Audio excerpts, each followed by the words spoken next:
Please ہماری video کو like کریں، شیئر کریں اور ہمارے چینل کو سبسکرائب کریں۔ بسم اللہ الرحمن الرحیم۔ انسان کو زندگی میں دکھ کیوں ملتا ہے؟ دکھ ہو یا سکھ، ہر حال میں اللہ تعالیٰ کا شکر ادا کرنا چاہیے۔ اسی طرح ایک شخص حضرت علی رضی اللہ تعالیٰ عنہ کی خدمت میں پیش ہوا اور کہنے لگا، حضرت علی رضی اللہ تعالیٰ عنہ، آپ فرماتے ہیں کہ اللہ نے زمین پہ ہزاروں نعمتیں انسانوں کے لیے پیدا کی، تو یہ دکھ تکلیف اللہ تعالیٰ نے کیوں پیدا کی؟ تو حضرت علی رضی اللہ تعالیٰ عنہ نے فرمایا، اے اللہ کے بندے، شکر کرو کہ اللہ نے دکھ کو پیدا کیا۔ اللہ تعالیٰ کی عظیم نعمتوں میں سے ایک نعمت دکھ ہے۔ تو وہ شخص کہنے لگا، حضرت علی رضی اللہ تعالیٰ عنہ، دکھ بھی نعمت ہے؟ تو حضرت علی رضی اللہ تعالیٰ عنہ فرمانے لگے، اے شخص، دکھ انسان کو مضبوط بناتا ہے اور خوشیاں انسان کو کمزور کرتی ہیں۔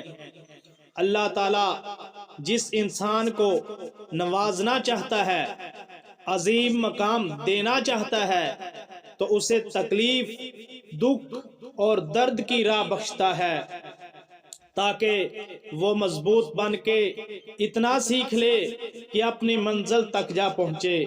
یاد رکھنا، انسان کا دکھ انسان کو سکھانے کے لیے ملتا ہے، لیکن افسوس تو یہ ہے کہ انسان اس دکھ کی وجہ سے روتا رہتا ہے۔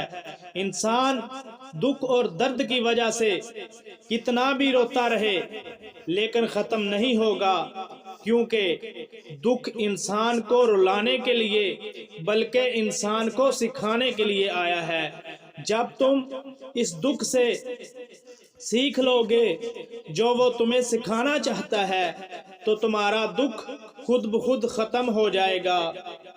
زندگی اتنی دکھی نہیں کہ مرنے کو جی چاہے، بس لوگ اتنے دکھ دیتے ہیں کہ جینے کو دل نہیں کرتا۔ دکھ انسان کو یا ریت کی دیوار کی طرح ڈھانپ دیتا ہے یا چٹان کی طرح کھردرا اور سخت بنا دیتا ہے۔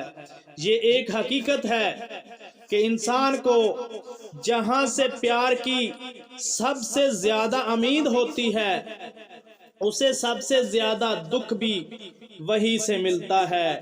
اللہ پاک کہتا ہے، کسی کو تکلیف دے کر مجھ سے اپنی خوشی کی دعا مت کرنا، لیکن اگر کسی کو ایک پل کی خوشی دیتے ہو تو اپنی تکلیف کی فکر مت کرنا۔ بعض تکالیف ایسی ہوتی ہیں کہ ہمیں لگتا ہے جیسے اب ہم مر جائیں گے، جیسے اب کہیں سے کوئی مدد نہیں آئے گی، اور پھر ہم جلد مایوس ہو جاتے ہیں۔ مگر جانتے ہو کہ کوئی غم بھی مسلسل نہیں رہتا۔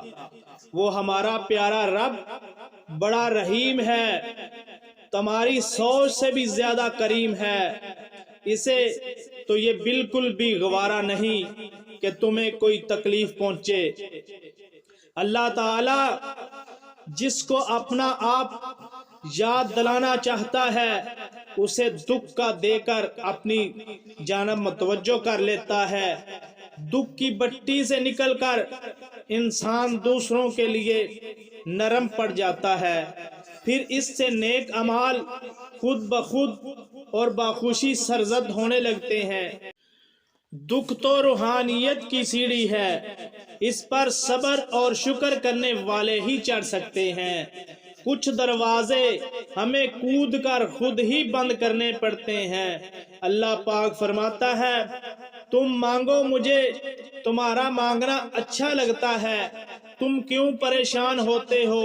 کیا میری قدرت پہ یقین نہیں تم کو؟ میں تو تمہاری شاہ رگ سے بھی زیادہ قریب ہوں۔ جب تم اپنی ماں کی نیت پر شک نہیں کر سکتے تو اس پر کیسی بے یقینی جو تم سے 70 ماؤں سے بڑھ کر محبت کرتا ہے۔ مجھ سے مکمل یقین کے ساتھ مانگ کر تو دیکھو، پوری دنیا کو تمہارا وسیلہ بنا کر تمہیں نہ نوازوں تو کہنا جب انسان خاموش ہو جائے اور اپنے حق کے لیے بھی نہ بولے تو سمجھ جاؤ وہ اپنے اندر بہت کچھ دفن کر چکا ہے۔ اے بلندیوں کے بادشاہ، اے رب کائنات، ہمارے دلوں کو شیطان کے شر سے بچانا، صرف اور صرف اپنی رضا کا غلام بنانا۔ اے اللہ پاک، ہم سب کو ہمیشہ خوشحال اور آباد رکھنا، ہمیں دکھ ملے یا سکھ، ہر حال میں اپنا شکر ادا کرنے کی توفیق عطا فرمانا، آمین۔ پلیز اگر ہماری یہ ویڈیو آپ کو اچھی لگے پلیز لائک کریں، شیئر کریں اور ہمارے چینل کو سبسکرائب کریں۔ جزاک اللہ۔